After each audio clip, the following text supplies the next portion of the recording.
Hello दोस्त, आपके अपने YouTube channel Annu online GK MP पर आपका स्वागत है। ऑनलाइन संबंधित किसी भी प्रकार की जानकारी के लिए हमारे चैनल को सब्सक्राइब कर ले ताकि नई अपडेट आप तक सबसे पहले पहुंचे। चलिए वीडियो को शुरू करते हैं।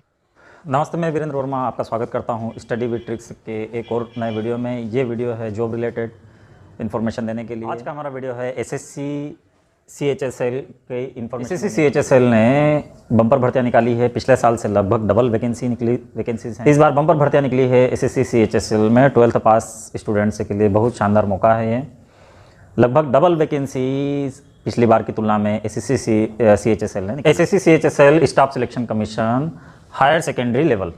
तो देखिए, ये जो 18 साल के हो चुके हैं, जो 12th पास हैं, उनके लिए बहुत शानदार मौका है। न इसमें कोई फिजिकल होता है, न रनिंग होती है, न मेडिकल होता है। इस तरह की एग्जाम में आपको रिटन एग्जामिनेशन पर ही फोकस करना होता है। तो चलिए देखते हैं हम इसे अप्लाई कर सकते हैं। इसकी अप्लाई डेट है 8 अप्रैल से 7 मई 2024 तक। इसे हम 8 अप्रैल कोई नोटिफिकेशन और 8 अप्रैल से ही ये फॉर्म इसके डलना चालू हो गए हैं और ये 7 मई तक इसे हम डाल सकते हैं। इसकी जो करेक्शन डेट है वो 10 और 11 मई को है। अगर उसमें कुछ गलती हो जाती है तो उसके सुधार के लिए 10 और 11 मई है। जो वैकेंसीज़ है वो है 3712। लगभग पिछली बार की जो तुलना में है वो डबल वैकेंसीज़ हैं इस बार। चलिए अब बात कर लेते हैं पे स्केल की। तो जो सैलरी रहती है, जो पे स्केल की हम बात कर रहे हैं, वो एसएससी CHSL में बहुत अच्छी रहती है, अच्छी खासी रहती है। इसे 2 भागों में डिवाइड किया जाता है। जो अधिकारी लेवल की जो पोस्ट रहती है वे CGL के माध्यम से मिलती है, तथा जो थोड़ी सी लोअर रहती है वो CHSL के माध्यम से हमें मिलती है। देखिए, इसमें जो पे स्केल है अलग अलग पदों के लिए अलग अलग रहती है। इसमें बहुत सारे पद आते हैं। लोअर डिवीज़न क्लर्क के लिए 19,900 से लेके 63,200। तो ये जो इसकी जो बेसिक सैलरी है, ये मान के चलिए आपकी लगभग 38,000 रुपये इसकी सैलरी। इसकी जो मिनिमम शुरुआत होगी वो 38,000 से होगी, तथा इसकी लगभग जो शुरुआत होगी 46,000 से 47,000 से इसकी शुरुआत होगी डाटा एंट्री ऑपरेटर की लेवल। के अतिरिक्त सैलरी जो है वो शहरों पर निर्भर करती है कि किस शहर में आपको उसका DA क्या है, HRA क्या है। DA डियरनेस अलाउंस, महंगाई भत्ता, तथा HRA हाउस रेंट अलाउंस। तो इन सब के आधार पर आपकी सैलरी कम ज़्यादा होती है। इन सब के आधार पर आपको आपकी सैलरी में डिफरेंस रहता है। चलिए एसएससी CHSL में हम एज लिमिट देख लेते हैं। एज लिमिट है 18 से 27 वर्ष। ये 18 से 27 वर्ष किसको आधार रखकर काउंट होगी? तो ये काउंट होगी 1 अगस्त 2024 को आप कितने वर्ष के हो रहे हो, ये उस आधार पर काउंट होगी। तथा एज रिलैक्सेशन देखें अगर हम, तो OBC में 3 वर्ष मिलता है, इसलिए OBC के जो भी कैंडिडेट हैं 18 से 30 वर्ष तक वे एसएससी CHSL का फॉर्म डाल सकते हैं।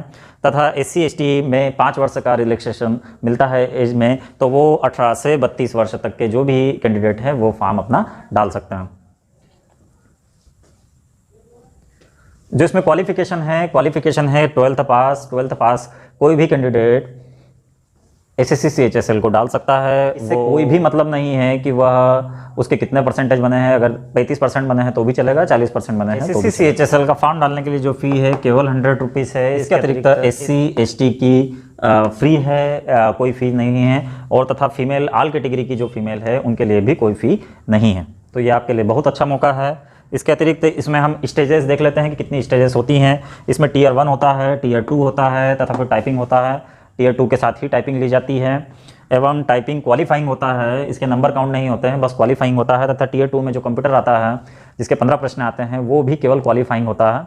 एवं Tier 1 भी क्वालिफाइंग होता है, इसके भी कोई नंबर काउंट नहीं होते हैं, बस आपको इसको क्वालिफाई करना। मतलब ये हुआ कि Tier 2 के आधार पर मेरिट लिस्ट बनती है। इसके अतिरिक्त हम देख लें कि Tier 1 में कौन कौन से सब्जेक्ट रहेंगे। इंग्लिश रहेगा, गणित रहेगा, रीजनिंग रहेगा, MGA GS रहेगा। सभी के 25-25 क्वेश्चन आएंगे।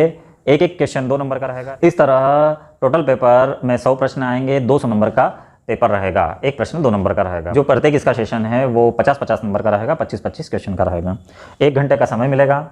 और हम इसके पिछले साल के कट ऑफ पे हम नज़र डाल लेते हैं। जिसका पिछले साल का कट ऑफ था 2023 का जो कट ऑफ था वो जनरल कैटेगरी के लिए 152 था। मतलब आप समझ सकते हो कि 76 क्वेश्चन। एवं EWS के लिए 152 कट ऑफ गया था, OBC के लिए 151 कट ऑफ गया था, SC के लिए 136 कट ऑफ गया था, तथा ST के लिए 125 कट ऑफ गया था। तो आप देख ही सकते हैं कि ST कैटेगरी के लिए कितना कम कट ऑफ गया था। इसके अतिरिक्त जो सिलेबस है वो सिलेबस की डिटेल नोटिफिकेशन में आपको मिल जाएगी। सिलेबस बहुत बेसिक है, लेकिन आपको ये ध्यान रखना है कि इसमें माइनस मार्किंग 1/2 है। इसमें प्रत्येक क्वेश्चन की आधा नंबर की माइनस मार्किंग भी होती है, इसलिए थोड़ा सा आपको वही प्रश्न करना है जिसमें आप श्योर हैं। तो ये थी एसएससी CHSL से संबंधित महत्वपूर्ण जानकारी। अधिक डिटेल के लिए आप पूरा नोटिफिकेशन देख सकते हैं एसएससी CHSL का। मिलते हैं किसी नए वीडियो में। धन्यवाद।